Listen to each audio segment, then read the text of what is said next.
Good day everyone, my name is John Lawrence S. Pantanosas. And then analysis period is So, our problem is chapter 4, number 15, which is determine the magnitude of the moment of the 200 Newton force about the x-axis. Solve the problem using both the scalar and the vector analysis. so as you can see in our diagram here, we have a drag arm. So we're going to put it here. And on our drag arm, we have our line of action, the moment, and our force is going that way. So that we can imagine that the drag arm is rotating at counterclockwise. So in our drag arm, it consists of some axis in which the y-axis has a distance of 0.3 meters, the z-axis of 0.25 meters, and the projected x-axis coordinated line in which the alpha, the x to the force is 120 degrees, the y-axis to the force is 60 degrees, and the coordinated angle of the z-axis from force is 45 degrees. So, in our solution, we have the forces load A is equals to 0i, since that's no x-axis, plus 0.3j plus 0.35k. Then, in our forces in F, since it has a angles, we need to convert it into its respective component, in which we're going to write it as 200 of the cosine of 120 degrees I plus 200 of the cosine of 60 degrees J and 200 of the cosine of 45 degrees K. So, we're going to convert it into its components, in which the 200 cosine of 120i is equals to negative 100. And the 200 cosine of 60j is positive 100. And then our 200 cosine of 45 degrees is Positive 141.4. positive 141.4. So here is our component in F. So, as the question stated that we're going to use a scalar and vector analysis, we're going to solve its scalar analysis, in which the formula is going to be x, y component of x, because the question stated that it is to determine the magnitude of the moment of the force about the x-axis. So, x, we're going to write it as z, y, and y, and z. So, in this equation, there are many different equations in which if we're going to find the endpoint, it's going to be xz, the mz plus 2y x. It depends on this equation. So, in here, first we're going to determine its operation, in which we're going to use the method rule that there is a two methods, which is this method and the curling method. So in the curling method, we're going to imagine that this is the y-axis and we're going to curl it from the z-axis.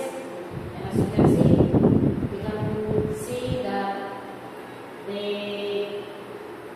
x-axis is from the positive side, so we're going to terminate the y-z, this y-z, so positive.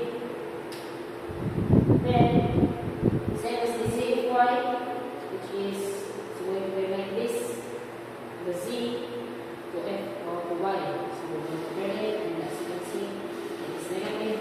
So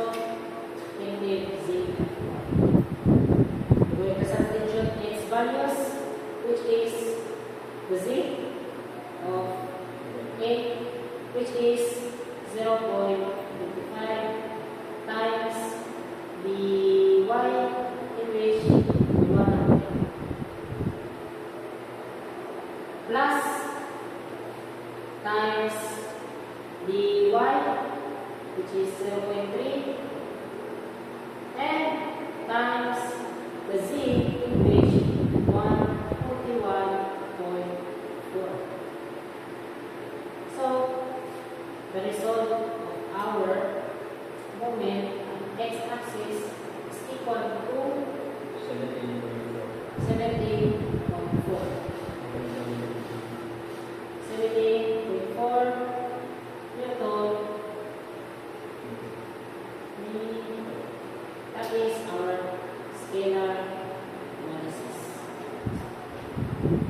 So, after we are done on our scalar analysis, we now go to the vector analysis. So, vector analysis.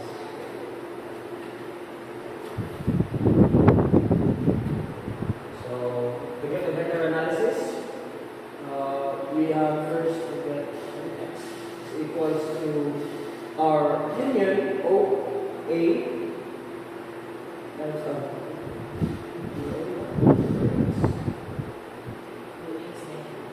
so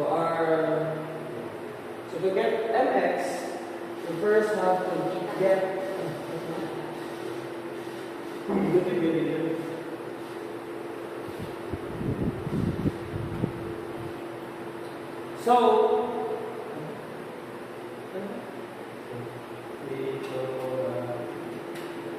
so to get our vector analysis, we first need to get our union x, our forces along OA, and our forces along F.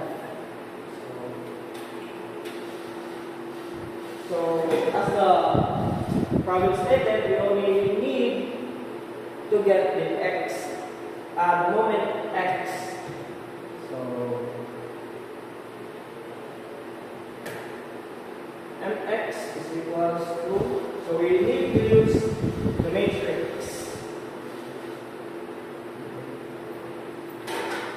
So our union x, which is 1, because this is where our I is, this is where our j is our k. So we have 1 our x, and which is 0. So our forces along OA, which is here, because our O has no value. So we cancel it, and we only have our forces along A. So we copy this, which is 0, 0.3, and 0.25. After that, we have our forces, which is negative 100, our positive 100, and our 141.4. So after, we need to crush out the horizontal and vertical of our I component. Then we have this. So after that, we need to cross multiply it. So we need to multiply this, which is 0.3 times 141.4 minus here 0.25 times 100. Then we have the answer of our mx, which is 17.4 Newton per meter.